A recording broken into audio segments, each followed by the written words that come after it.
first off, congratulations on your current win streak. That's awesome, awesome, awesome.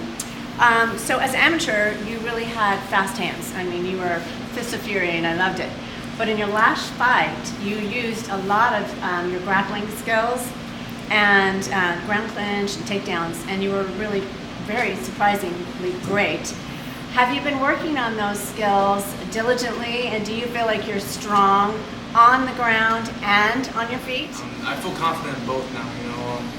At first, I kind of wanted to just stand, but I feel confident everywhere. This is MMA. You gotta learn wrestling. You gotta learn the grappling and everything. So, especially when I'm fueled up and got my carbs in, I feel strong as an ox. So, I'm super excited to just display whatever the fight takes. Well, speaking of that, you train at Couture, Extreme Couture in Las Vegas, and you train with the likes of Sean Strickland and others. Do you feel like that has upped your game in a strong way? Absolutely. Having a guy like Sean in there, man, like I always pick his brain. He's crazy, and every person that steps into the cage has a little bit of crazy in them. So I always pick his brain just to get the mental side of things, and it's awesome having him. Chris Curtis, Jeremy Kennedy, Matt Burnell, Kai Kamaka, like all these high-level dudes. It's really dope to have them as training partners and mentors. I want to be like them someday. Absolutely. Thank you very much. Thank you.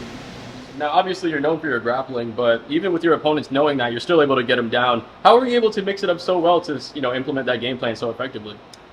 I think it's because I'm not just wrestling and grappling. I'm also striking. I feel confident in my stand-up, my Muay Thai, my boxing. I think my last fight when I fought Solomon Renfro, I don't think I even shot him one time. I dropped him twice with my right hand, and I believe in my stand-up. I'm a third-degree black belt, so I feel like when I get people on the ground, they're in my world, But I really feel like I can knock out anybody. I feel like I have more tools in the stand-up area than Clay. He's a good puncher. He has good footwork. He has volume.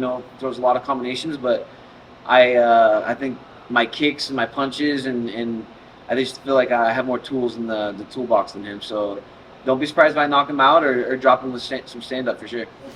It's okay if I fight in 2 weight classes, 3 possibly. I do Bellator 85 side, PFL at heavyweight, fight at heavyweight. But it's just like if you love something, like Bobby says this, he goes, when you're a kid, you're playing outside.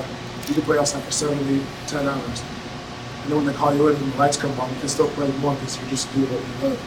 And to do that again, that's just like every single time I step in that cage, like I'm just doing whatever. The other guy, like I said, I gotta respect Josh on the job he did. That's it. I'm well, thank you. You enjoying Florida so far? Yeah, I'm definitely looking the part, channeling my inner Miami Vice, Do you have a stylist, or is that Clay Collard original? That's Clay Collard original, man, always. Who's winning the outfit battle, you or Josh Silvera? Me all day. I got 3. I've only seen him in once. On the topic of your opponent, Primus, he's had a great year so far, 2 wins in the PFL, 2 submission victories. In watching film, have you noticed little mistakes that his opponents have made? And what do you feel will lead you to have more success against Primus than his previous opponents? So I don't think Bruno Miranda can grapple very good at all. And then I think Renfro got really tired. So those are 2 things. I think I'm a better grappler than Bruno Miranda, and I don't plan on getting tired. You had a great finish of Tricky Pitbull in Las Vegas. I think that was in April.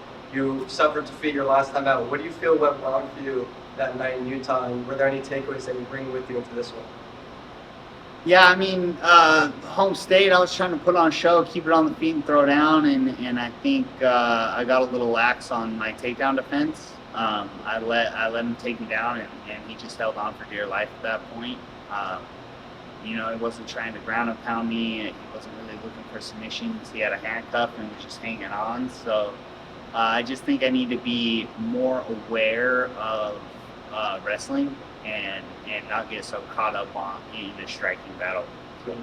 When you lose that fight but you make the playoffs, what are the emotions like that night and that following week?